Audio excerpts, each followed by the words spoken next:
সংক্ষিপ্ত কিছু বলবেন বড় হুজুরের ছোট ভাই হাফেজ তাজুল ইসলাম।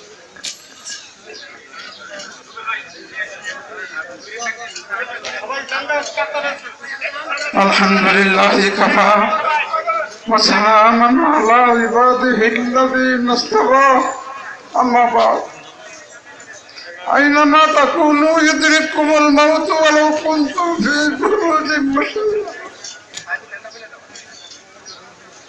আল্লাহ রাব্বুল আলামিন আমাদেরকে এই বড় হুজুরের জানাজা অংশগ্রহণ করার জন্য, জানাজা নামাজ আদায় করার জন্য আমাদেরকে তৌফিক দান করেছেন। এই জন্য সকলে বলে আলহামদুলিল্লাহ। আমার বড় ভাই আপনাদের মাঝে দীর্ঘদিন থেকে উনি একটু রাগী ছিলেন, মানুষকে অনেক সময় চড়া কথা বলে ফেলেছে।